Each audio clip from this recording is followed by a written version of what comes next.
Hello students, हमारे YouTube channel में आपका हार्दिक स्वागत है। आज का जो क्लास होगा हम लोग का वो वर्गमूल पर आधारित होगा। यानी हम लोग एक संख्या का वर्गमूल किस प्रकार से प्राप्त कर सकते हैं, उनकी अलग अलग विधियां या तरीके कौन कौन से हैं, आज हम लोग इसी को समझने वाले हैं। तो वर्गमूल ज्ञात करने की जो विधियां हैं उनमें प्रमुख नाम आता है। फर्स्ट में गुणनखंड विधि, दूसरी विधि जो है वह है भाग विधि कहें या फिर विभाजन विधि कहें। थर्ड नंबर का जो विधि है उसका नाम है बार बार घटाने की प्रक्रिया। चौथा जो तरीका है वो आप इसे संक्षिप्त विधि या फिर शॉर्ट ट्रिक्स कह सकते हैं। ये शॉर्ट ट्रिक्स जो होता है खास करके कॉम्पिटिटिव एग्जाम की तैयारी करने वाले विद्यार्थियों के लिए। ठीक, तो चलिए हम लोग इन सभी विधियों का एक एक करके बढ़िया से अध्ययन कर लें। ठीक है, तो सबसे पहले हम लोग गुणनखंड विधि या फिर फैक्टराइजेशन मेथड को समझेंगे। तो गुणनखंड विधि या फैक्टराइजेशन मेथड से किसी संख्या का वर्गमूल हम लोग किस प्रकार से ज्ञात करते हैं। तो इसके लिए सबसे पहले हम लोग जिस संख्या का वर्गमूल ज्ञात करना चाहते हैं उस संख्या का अभाज्य गुणनखंड रूप प्राप्त कर लेते हैं। जैसे उदाहरण के तौर पर हम लोग एक संख्या 64 का वर्गमूल निकालना चाहते हैं। तो 64 का वर्गमूल यदि हम लोग गुणनखंड विधि से निकालना चाहेंगे, सबसे पहले संख्या 64 का अभाज्य गुणनखंड प्राप्त करेंगे कि राशि को सबसे छोटी अभाज्य राशि 2 से डिवाइड किया जाएगा जो 32 बार में कट जाएगा। फिर 32 की राशि को 2 से विभाजित करोगे 16 बार में विभाजित होगा। 2 की राशि से 16 को विभाजित करोगे 8 बार में विभाजित होगी। 8 की राशि को 2 से विभाजित करोगे 4 होगा और 4 की राशि 2 से विभाजित होकर 2 प्राप्त हो जाएगा। अंत में प्राप्त संख्या जो 2 है वह खुद एक अभाज्य राशि है, इसलिए हम लोग अंत में प्राप्त संख्या का और गुणनखंड करने के प्रयास नहीं करेंगे। यानी फाइनली हमें 64 का अभाज्य गुणनखंड रूप प्राप्त हो गया है जो कि 2 गुना 2 गुना 2 गुना 2 गुना 2 गुना 2 के रूप में। अब इसके अभाज्य गुणनखंड रूप का द्विक रूप में समूहन करेंगे। यानी द्विक रूप में समूहन करने का मतलब उस अभाज्य गुणनखंड रूप में हम लोग एक समान मान वाली दो संख्याओं का ग्रुप बनाएंगे। जैसे इसका अभाज्य गुणनखंड रूप है 2 गुना 2 गुना 2 गुना 2 गुना 2 गुना। जैसे संख्या 2 और 2 एक समान मान की संख्या है, ये दोनों एक ग्रुप के अंडर में आ जाएंगे। फिर अगली संख्या जो 2 गुना 2 है, ये जो है एक समान मान वाली संख्या है, तो ये अगले ग्रुप में आ जाएंगे। फिर जो है यहाँ पर 2 गुना 2 ये एक समान मान वाली संख्या है, ये एक ग्रुप के अंडर में आ जाएंगे। यानी हम लोग क्या देख रहे हैं कि इस अभाज्य गुणनखंड ग्रुप का जब द्विक रूप में समूहन करते हैं तो कोई भी संख्या ऐसी नहीं होती जो कि ग्रुप के बाहर में है। तो यहां से हमको इस बात की भी जानकारी प्राप्त हो जाती है कि अगर किसी संख्या के अभाज्य गुणनखंड रूप में कोई भी संख्या द्विक रूप के समूहन के बाहर में नहीं है तो उस स्थिति में सीधा जानोगे कि जो दी गई संख्या है 64 वह एक पूर्ण वर्ग संख्या है। यानी उस संख्या का वर्गमूल हमें पूर्णांक के रूप में प्राप्त हो जाएगा। इसलिए 64 का वर्गमूल या फिर स्क्वायर रूट इक्वल टू क्या होगा, तो इससे करना क्या है, प्रत्येक ग्रुप से एक एक संख्या को प्राप्त कर लेनी है। जैसे ये संख्या 2 2 का ग्रुप है तो यहाँ से एक संख्या 2 प्राप्त हो जाएगी। अगला ग्रुप 2 गुना 2 का है, यहाँ पर ये संख्या 2 प्राप्त हो जाएगी।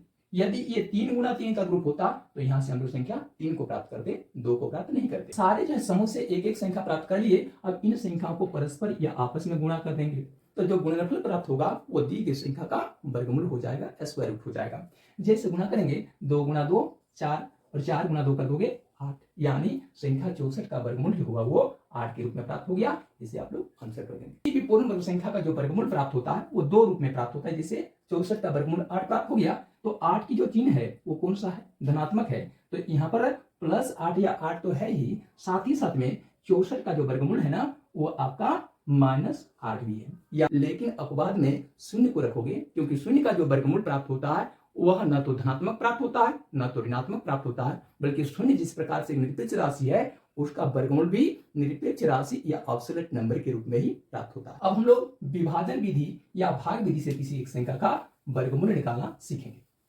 तो सबसे पहले भाग विधि में जिस संख्या का वर्गमूल आपको ज्ञात करना होता है संबंधित संख्या को हम लोग लिख लेते हैं। जैसे मान के चलिए संख्या 1024 का वर्गमूल हमें चाहिए, वह भी किस विधि से, भाग विधि या फिर विभाजन विधि से।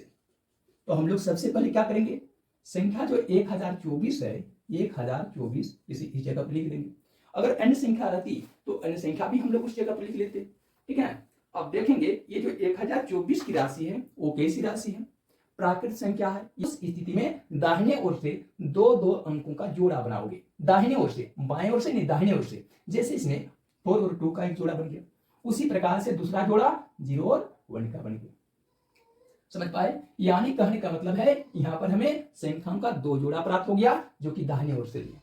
ठीक है, अगर ये संख्या दशमलव की होती, मान के चलिए ये संख्या होती 1024.25 की होती, तो उस स्थिति में क्या करते आप, तो 1024.25 मान के चलिए और भी संख्या होती 3 है 4, तो क्या करते आप, तो उस स्थिति में दशमलव के बाएं साइड की जो संख्याएं हैं उसमें अंकों का जोड़ा दाहिने से बाएं ओर बनता, यानी 4 और 2 का जोड़ा बनता, फिर 0 और 1 का जोड़ा बनता। दशमलव के बाएं साइड की संख्या का जोड़ा दाहिने ओर से, परंतु दशमलव के दाहिने ओर जो संख्याएं हैं उनका जोड़ा बाएं से दाहिने की ओर बनता, यानी इसमें 2 5 का जोड़ा फर्स्ट में बनता और 3 5 का जोड़ा सेकंड में बनता। अगर मान के चलिए इसमें और कोई अंक हो जाता 7 का अंक, तो 7 का जोड़ा तो नहीं बन रहा है, तो 7 का जोड़ा बनाने के लिए आप क्या करेंगे, अंत में अपने तरफ से एक 0 बढ़ा देंगे। अब आपके दिमाग में सवाल उभरेगा कि अंत में यदि हम लोग एक 0 बढ़ा देंगे तो उस स्थिति में दी गई संख्या का मान तो बदल जाएगा। तो ऐसा नहीं होगा, क्योंकि आप पढ़े होंगे किसी भी दशमलव के बाद एकदम अंत में शून्य चाहे हम कितना ही बढ़ा दें उस संख्या का वैल्यू बढ़ता नहीं है।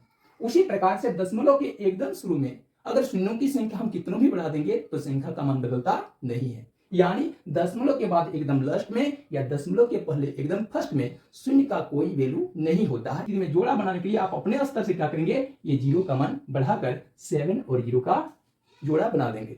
1024 का जैसे हमको वर्गमूल निकालना है तो सबसे पहले क्या करेंगे, हम लोग यहाँ जो पहला जोड़ा है वो देखेंगे वो कितना है, 10 का है।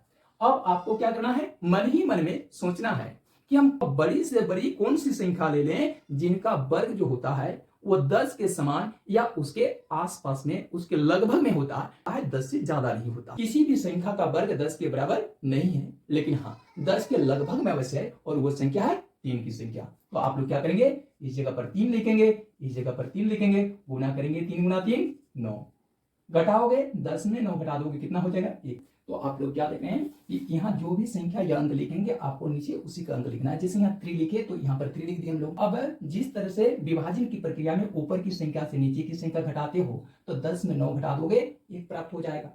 अब क्या करना है कि ये काम तो हो गया, अब अगला जोड़ी की संख्या फिर विभाजन की प्रक्रिया के जैसे ही उतारनी है। अंतर केवल इतना होगा कि विभाजन की प्रक्रिया में आप लोग एक एक अंक को निकाल रहे थे या उतार रहे थे, लेकिन इसमें एक एक जोड़ा एक साथ में उतरेगा। जैसे ये 24 की राशि है तो एक ही साथ में निकल के यहाँ पर आ जाएगी और संख्या बन जाएगी 124 की। अब क्या करोगे, यहाँ जो संख्या बगल की संख्या वो जुड़ेगी, तो 3 और 3 की संख्या जुड़कर कितना हो जाएगी 6 हो जाएगी। उसे आप बाएं साइड में लिखेंगे, दाहिने साइड का जगह फिर खाली रखेंगे और उसके नीचे का जगह भी खाली रखेंगे। अब यहाँ पर आपको सोचना है कि ये खाली जगह पर हम कौन सा अंक भरे, थोड़ा सा ध्यान रखोगे, ऊपर के खाली जगह पर जो अंक भरोगे नीचे के खाली जगह पर वही अंक भरा जाएगा।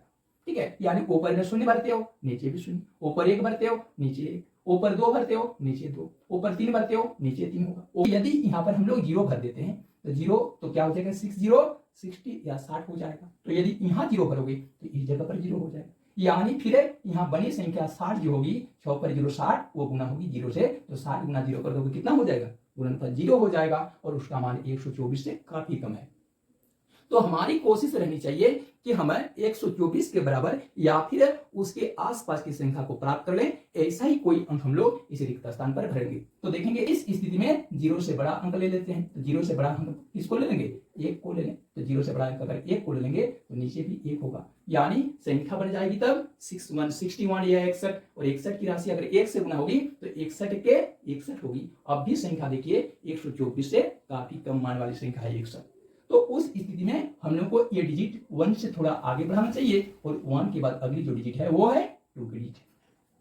तो यदि यहाँ पर 2 का अंक भर देते हो तो नीचे भी 2 भराएगा। अब संख्या बन जाएगी 62 यानी 62, और 62 की राशि 2 से जब गुना हो जाएगी तो प्राप्त गुणनफल कितना होगा, 2 दूने 4 और 2 6 12, यानी पूरी 124 के बराबर आ जाएगा।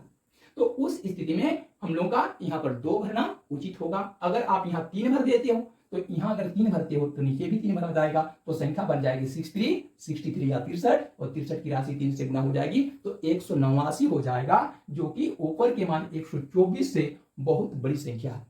तो हम लोग 124 से आगे नहीं जा सकते हैं, या तो 124 के बराबर या उसके डाउन में रहना है, ठीक है। तो इस स्थिति में 2 का अंक अगर भर देते हैं तो वो पूरा पूरी 124 के बराबर हो जाता है। तो उस स्थिति में परफेक्ट जो अंक होगा या डिजिट होगा वो 2 का होगा, और यदि आप यहाँ 2 भर देते हो तो आपको इस जगह पर भी इसे 2 भर देना है। तो यहाँ पर बन गई 124। अब 124 में 124 घटाइए तो क्या हो जाएगा, 0। या आपको यहाँ प्राप्त हो गया वो संख्या क्या हो गया, 1024 का वर्गमूल प्राप्त हो गया। यहाँ लिख देना चाहिए, अतः 1024 का वर्गमूल कितना, 32। अब एक संख्या दशमलव वाली संख्या का वर्गमूल निकालने का तरीका समझ लेते हैं। 529.431।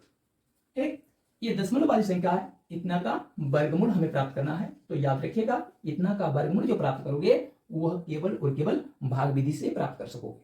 इसका वर्गमूल ज्ञात करने का यहाँ पर गुणनखंड विधि जो होगा वो फेल होगा, बार बार घटाने की प्रक्रिया भी फेल हो जाएगी, और संक्षिप्त विधि भी फेल हो जाएगी।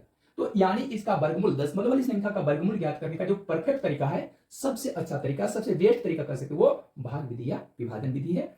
तो चलिए हम लोग इतने का वर्गमूल निकालते हैं, वो भी भाग विधि से, है ना। कौन विधि से, भाग विधि से। तो भाग विधि से जब वर्गमूल निकालेंगे तो सबसे पहले 529.431 को हम लोग लिख लेंगे। अब क्या करना है, दशमलव के, जैसे कि अभी आप लोगों को बताया गया, दशमलव के 62 के जो संख्याएं होती है उसमें अंकों का जोड़ा दाहिने से बाएं की ओर लगता है, यानी इसमें 9 और 2 का जोड़ा फर्स्ट में बनेगा। उसके बाद रही बात 5 की, तो 5 तो अकेले पड़ जा रहा, उसका कोई दूसरा जोड़ी या जुम्मा प्राप्त नहीं हो रहा। उस स्थिति में हमें 5 के पहले अपने मन से 1 जीरो बढ़ाकर उसका जोड़ा तैयार कर लेना होगा। या उस प्रकार से क्या करेंगे, अब दशमलव की दाहिने साइड के अंकों के जोड़े बनाने की बात है, तो हम लोग वो जोड़ा बाएं से बनाते हैं। तो यहाँ पर 4 और 3 का जोड़ा बनेगा एक साथ, और 1 का जोड़ा तो बनेगा नहीं, तो 1 का जोड़ा बनाने के लिए हम लोग अंत में 1 जीरो डालेंगे, और 1 और 0 का एक जोड़ा डालेंगे। अब भाग विधि से वर्गमूल निकालना है तो इस तरह से करना है। अब जोड़ा जोड़ा की बात सोचो तो 0 5 का मतलब होता है 5 या 5। अब वो संख्या ढूंढो जिसका वर्ग 5 के बराबर या उससे थोड़ा सा डाउन में है, तो वो संख्या आपको 2 के रूप में मिलेगी। तो 2 का वर्ग करते हो तो यहाँ 2 लिखते हो, इस जगह पर 2 लिखते हो, गुना करते हो 2 दुगुने 4, 4 कहें या 0 4 कहें, बात समान है। और याद रखिएगा, यहाँ जब 2 का अंक लिखते हो तो नीचे भी आपको 2 का अंक लिखना पड़ेगा, और उसे क्या करना होगा, इनको आपस में जोड़ना पड़ेगा। तो 2 और 2 4 हो जाएगा, और दाहिने साइड का जगह खाली रह जाएगा। अब क्या करना है, 0 5 यानी 5 में 4 को घटा देना, तो 5 में 4 घटा दोगे कितना हो जाएगा, 1 हो जाएगा। अब अगला क्या होगा, अगला जोड़ा एक ही साथ आकर यहाँ पर फिट होगा, यानी 29 की राशि फिट हो जाएगी, 129। अब आपको क्या करना है, 4 के दाहिने साइड में जो खाली जगह है उसी प्रकार का एक खाली जगह नीचे भी है। ठीक पिछले बार के जैसे ही इसमें क्या करना है, अंक भरने हैं। अगर अंक कैसे भरने हैं, तो यहाँ 0 भरोगे तो नीचे 0 भरा जाएगा, यहाँ 1 भरोगे तो नीचे 1 भरा जाएगा, यहाँ 2 भरोगे तो नीचे 2 भरा जाएगा, ऊपर में 9 भरोगे तो नीचे 9 भरा जाएगा। लेकिन हम कितने का अंक भरे, इसका डिसीजन जो लिया जाता है वो जो है यहाँ की संख्या के आधार पर लिया जाता है। तो जैसे यहाँ 129 है, तो ऐसे कोई अंक भर दो कि उनको आपस में गुना करेंगे तो प्राप्त गुणनफल 129 या उसके लगभग में आ जाए। तो उस स्थिति में देखोगे, यदि आप यहाँ 3 भर देते हो और यहाँ 3 भर देते हो तो क्या हो जाएगा, ऊपर में 3 का अंक तो नीचे भी 3 का अंक बनाएगा। अब गुना करो, 3 गुना 3 9 हो जाएगा, 3 4 12 हो जाएगा, यानी पूरा पूरी 129 कट रहा है। लेकिन ऐसा कब होगा, तो उस स्थिति में यहाँ 3 भरने पर होगा। अगर 4 भर देते हो तो नीचे भी 4 भरा जाएगा, फिर संख्या बनेगी 44 गुना 4 तो 176 हो जाएगा, जो कि 129 से बड़ा हो जाएगा। इसलिए यहाँ पर 4 भरने की गलती हम लोग नहीं करेंगे। तो यहाँ 3 है तो इस जगह पर भी 3 कर देंगे। घटाओगे 129 में 129 की राशि घटेगी तो यहाँ पर 0 या फिर क्रॉस का चिन्ह आ जाएगा। अब देखिए, दशमलव के 62 के जो अंकों के जोड़े हैं, चाहे 05 का है उस पर काम हो चुका है, 29 का भी काम हो चुका है। अब हम लोग को आगे की संख्या के बारे में सोचनी है, तो आगे की संख्या के लिए हम लोग को दशमलव का जो बॉर्डर है उसे पार करना होगा। तो दशमलव जब पार करेंगे तो याद रखिएगा, दशमलव के दाहिने साइड के अंक को उतारने से पहले या उनके जोड़े उतारने से पहले आपको वर्गमूल में दशमलव का चिन्ह लगा लेना चाहिए। अब क्या करना है, फिर उसी प्रकार से जोड़े की संख्या यहाँ पर उतार लीजिए, 43 के रूप में 43 उतर गई। यहाँ पर देखिए बाएं साइड में कोई संख्या तो पहले से 3 है, 43 उतर गया। अब क्या करना है, वो प्रक्रिया फिर से दोबारा जारी रखनी है। ये अंकों को जोड़ना है, 3 और 3 की राशि जोड़ दोगे 6 हो जाएगा, यहाँ 4 की राशि उतर जाएगी, यानी 43 + 3 46 हो जाएगा। अब दाहिने साइड में अंकों का एक स्थान खाली रहेगा, नीचे भी अंकों का एक स्थान खाली रहेगा। अब इसमें क्या करना है, ऐसे अंक भरने हैं कि ताकि भरे गए अंकों को गुना करने पर हमें क्या प्राप्त हो, ऊपर उतारे गए अंक के समान या उससे नीचे की राशि प्राप्त हो जाए, लगभग की राशि प्राप्त हो जाए।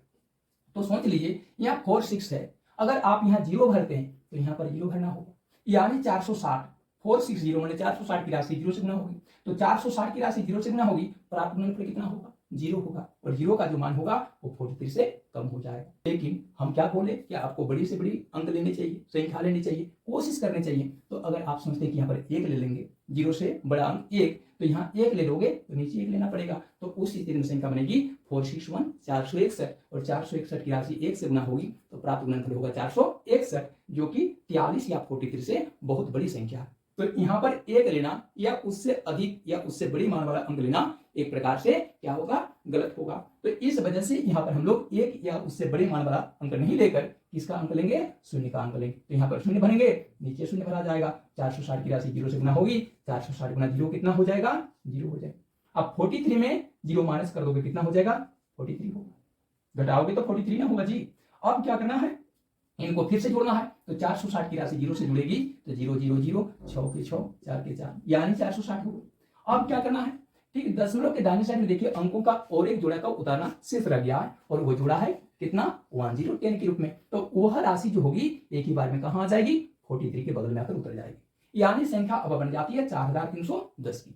अब क्या करना है, यहां पर देख लीजिए संख्या कौन सी है, 460 की, बगल में एक अंक के लिए जगह खाली छोड़ना है, नीचे भी एक अंक के लिए जगह खाली छोड़ना है। तो यहाँ पर हम लोग अधिक से अधिक कौन सी संख्या भरेंगे, अगर 0 भरोगे तो नीचे 0, यहाँ पर 1 भरोगे तो नीचे 1, यहाँ 2 भरोगे तो 2 होगा।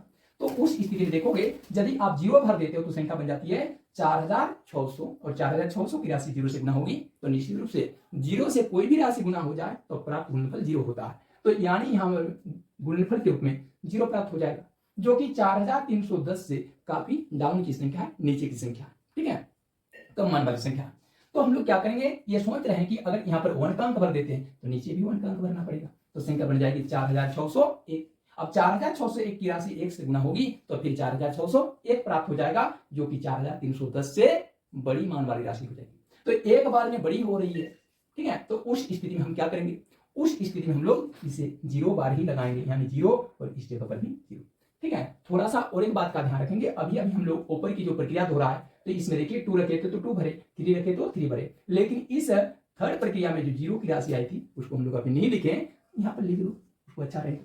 यहाँ पर 0 रखे तो 0 रख दीजिए, अब फिर यहाँ पर भी हमको 0 रखना पड़ रहा है, तो उस स्थिति में प्राप्त गुणनफल 0 होगा, और 4310 में 0 घटा दोगे फिर 4310 होगा, यानी यहाँ पर भी 0 तो यहाँ पर 0, अब घटाओगे तो 4310। अब आगे की प्रक्रिया इसी प्रकार से जारी रहेगी, यानी कहने का मतलब है कि 529.431 का जो वर्गमूल होगा वह पूरी प्राप्त नहीं होगा, यानी लगभग में अगर बात करोगे तो उसका जो वर्गमूल होगा 529.431 का जो वर्गमूल होगा वो लगभग में कितना होगा, 23.00 के लगभग होगा।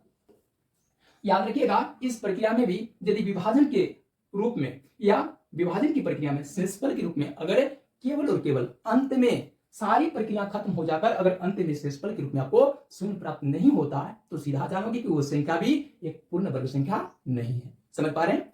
अब हम लोग क्या करेंगे, तीसरे मेथड की चर्चा करेंगे। तो इस प्रक्रिया में क्या होता है, बार बार घटाने की प्रक्रिया में हम लोग करते क्या है, जिस किसी भी संख्या का हमें वर्गमूल ज्ञात करना होता है, संबंधित संख्या में से क्या करना है, 1 से शुरू करके या 1 से प्रारंभ कर लगातार आने वाली विषम संख्या को क्रमशः घटाते जाना है और प्राप्त शेषफल प्राप्त करते जाना है, ठीक है। तो जैसे उदाहरण के लिए हम लोग संख्या किसका ले लेंगे, मान के चलिए संख्या 81 का वर्गमूल हम लोग ज्ञात करना चाहेंगे।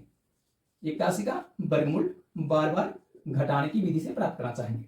तो इसके लिए क्या करोगे, तो 81 का वर्गमूल आपको ज्ञात करना है, तो 81 में से क्या करना है, 1 से प्रारंभ कर 1 से शुरू करके लगातार विषम संख्याओं को घटाते जाना है जब तक हमें शेषफल के रूप में शून्य प्राप्त न हो जाए, तब तक ये प्रक्रिया जारी रखनी है। सबसे छोटी या सबसे पहली विषम संख्या जो होती है 1, उसको हम घटाएंगे और फिर उसका क्या करेंगे, शेषफल प्राप्त करेंगे। तो 81 में 1 की राशि घटा देंगे तो कितनी प्राप्त हो जाएगी, 80 की राशि प्राप्त हो।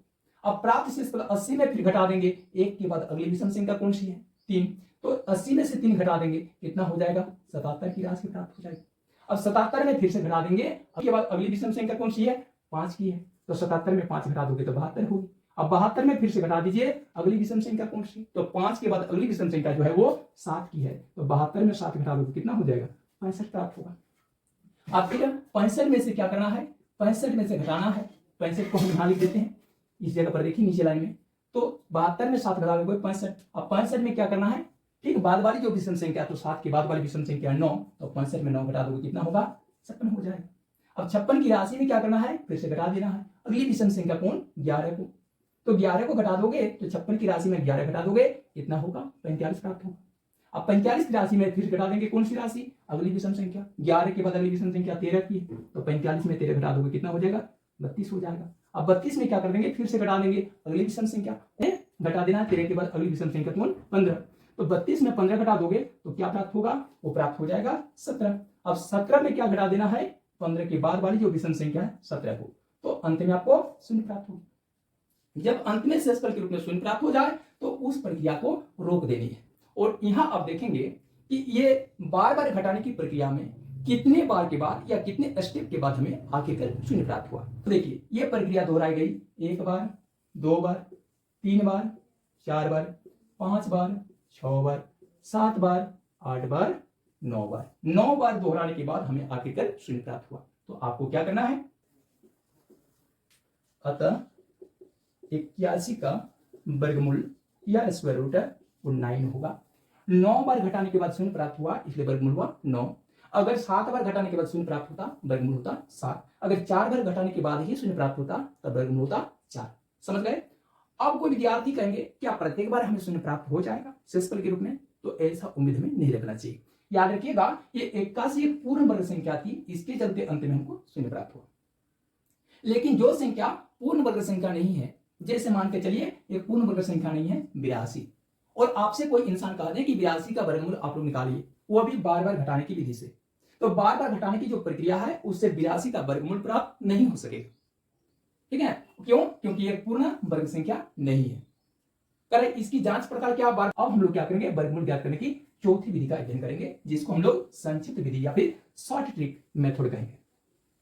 ध्यान रखोगे ये जो संक्षिप्त विधि है वो क्या है, संक्षिप्त विधि याद रखिएगा सब जगह पर लागू नहीं होता है। संक्षिप्त विधि से अधिक 4 अंकों वाली पूर्ण वर्ग संख्या का वर्गमूल ज्ञात करने के लिए लागू होगा।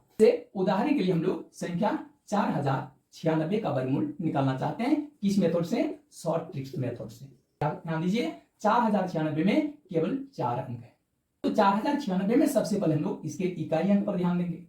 तो इकाई का जो अंक है वो क्या है 6, तो उसके वर्गमूल का जो इकाई का अंक होता है वो 4 अथवा फिर 6 होता है। यानी कहने का मतलब है वर्गमूल का संभावित इकाई अंक, संभावित इकाई अंक जो होगा या तो 4 का होगा या फिर 6 का है। जिस संख्या का वर्ग ज्ञात करना चाहते हो उस संख्या के दाहिने ओर से इकाई का स्थान और दाहिने का स्थान, इकाई का स्थान और दाहिने के स्थान को क्या कर दे, क्रॉस कर दे। बाकी जो शेष बची संख्या है 40, उसे आप समझे कि 40 जो है, 40 कौन सी संख्या का जो वर्ग है वह 40 के बराबर या फिर उससे थोड़ा सा डाउन में है, तो देखोगे वह जो संख्या होगी वो 6 होगी। यानी 6 का जो वर्ग होता है वो पूरा पूरी 40 के बराबर तो नहीं होता, लेकिन 40 के आसपास में होता है, 36 या 36 होता है। यदि यहाँ पर याद रखिएगा 6 का जो अंक होता है या संख्या होती है उसका वर्ग जो होता है वो 40 के आसपास में जाता है, तो उसका दहाई का हो जाएगा 6। और इस तरह से उसका संभावित वर्गमूल क्या होगा, या तो 6 4 64 यानी 64, या फिर 6 6 66 66।